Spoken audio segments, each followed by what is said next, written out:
अयोध्या से मोदी जी इसलिए नहीं जीते क्योंकि जब भव्य तैयारियां चल रही थी राम मंदिर के स्वागत के लिए, तब कई लोग घरों को अपने उजड़ा देखकर रो रहे थे और उनकी आंखों में आंसू थे। उनके घरों पर बुलडोज़र चलाया गया था, इसलिए लोग बहुत परेशान थे और उनकी जो हाय लगी है, इसीलिए मोदी जी नहीं जीते वहाँ से, क्योंकि लोगों का जो दुख है वो जो गरीब होते हैं जिनका घर उजड़ा है वही समझ सकते हैं। तो इस वीडियो में वही दिखाया गया है। राम का नाम, अरे राम का नाम क्या, राम का नाम,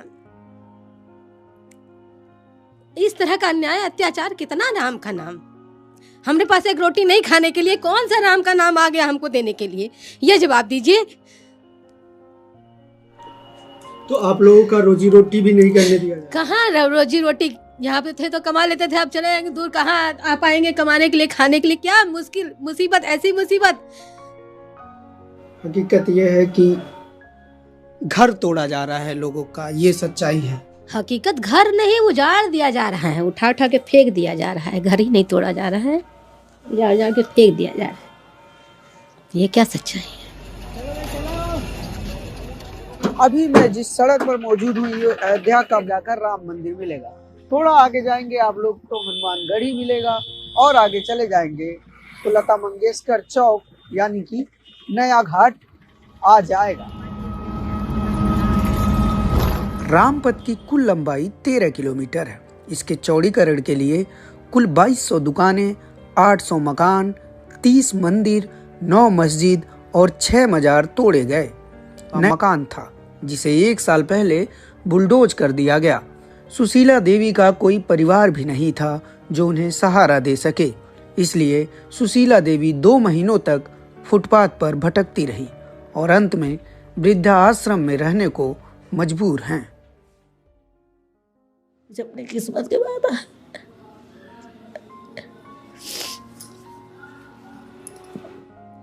यहाँ आए, यहाँ वृद्धाश्रम आए के 2 महीना जो थे हम 4-4 दिन 5-5 दिन भोजन नहीं किए। एक रिश्तेदार के उनके रिश्तेदार रहे वहीं स्मारक भवन है, वहीं उनकी मोहब्बत पल उनके वो चला जाते बंद करिए तो रातों में तो जाते रहे ना। और हम 4-4 दिन 5-5 दिन खाने नहीं खाने, वही अकेले वही गत्ता बिछाए हम जमीन में सोच रहे हैं। इतना परेशानी हमको है कि गाँव कहीं। अब ये तो जब से वृद्धा आश्रम आए नहीं तो तब से सोता है खाता है। 2 महीने तक आप भटक रहे हैं। हाँ, 2 महीना तक।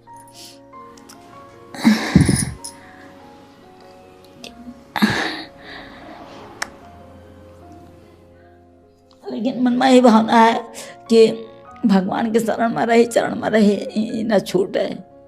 यही से दुख उठाए, कैसा जितना दुख मिले हमका रहेगा जो देह भावत है, और कहीं ना। कुछ ऐसी ही कहानी राम जन्मभूमि मंदिर के पास रहने वाले 8 यादव परिवारों की है।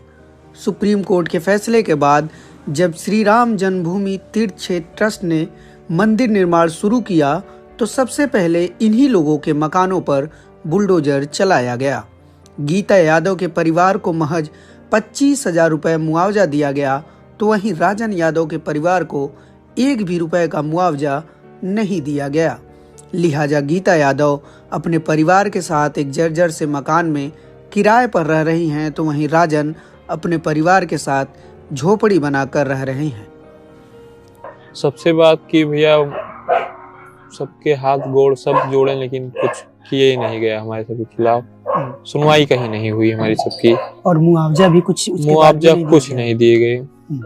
बिल्कुल भी 1 रुपया तक कुछ नहीं दिए भैया।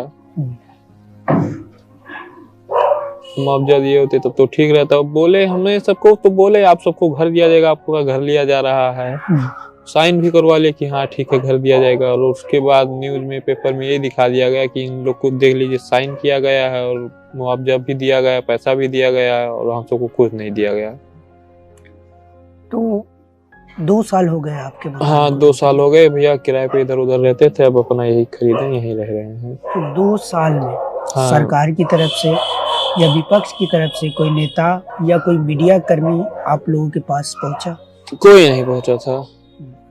मीडिया ने भी आपकी परेशानी नहीं दिखाई? कोई कुछ नहीं दिखा किसी को। क्या क्या परेशानियां आप लोगों को उसके बाद झेलनी पड़ी? भैया परेशानियां काफी झेलनी पड़ी। बताइए, पढ़ाई वढ़ाई थी, सब पढ़ाई वढ़ाई छूट गई। मैं 3 सिस्टर है, उनकी पढ़ाई छूट गई। रोजगार छीन लिया गया हमारा। डेयरी थी खुद की, सब बंद हो गई। भैंस गाय थी हमारी, इतनी ठंडी था, 1-2 मर भी गई हैं और जो बची हैं और यही है। कुछ थी बेच दिया गया। घर जमीन नहीं है, कहाँ रखेंगे बताइए। ठंडी आती कहाँ बांधेंगे, तो इसलिए बेच दिया गया। कुछ मर भी गई। इसका आप 2500 किराया देती हैं। हाँ यही राम मंदिर निर्माण के साथ साथ अयोध्या में तमाम विकास की परियोजनाएं चल रही हैं। इसी में से एक है पंचकोसी परिक्रमा मार्ग का चौड़ीकरण। इस मार्ग पर जहां तक नजर जाती है वहां तक सिर्फ टूटे हुए मकान और दुकान दिखते हैं। ये कहा जा रहा है कि ये सब कुछ जो हो रहा है अयोध्या में, इससे अयोध्या के लोगों का बहुत फायदा हो रहा है, तो आपको कोई फायदा हुआ? क्या फायदा हुआ? कुछ नहीं हुआ। घर टूट गया, पैसा नहीं पूरा हुआ, पवा नहीं, घर तैयार हुआ। सबके लिए तो ठीक है, हम ले लेते ना। हाँ ले लेते ना, कोनो फायदा हुआ बस रहा, कम से कम रहा ठिकान रहा, कोनो दिक्कत नहीं रहा। अब बनाए पर रहा, पैसा नहीं है। तो आप लोगों ने देखा कैसे लोगों ने दुख सुनाया, और ये सब सुनने के बाद बहुत बुरा लगता है कि किसी का घर उजड़ गया और मंदिर बन गया भगवान का। भगवान भी पता नहीं खुश होंगे कि नहीं, लेकिन बहुत बुरा हुआ है इन लोगों के साथ।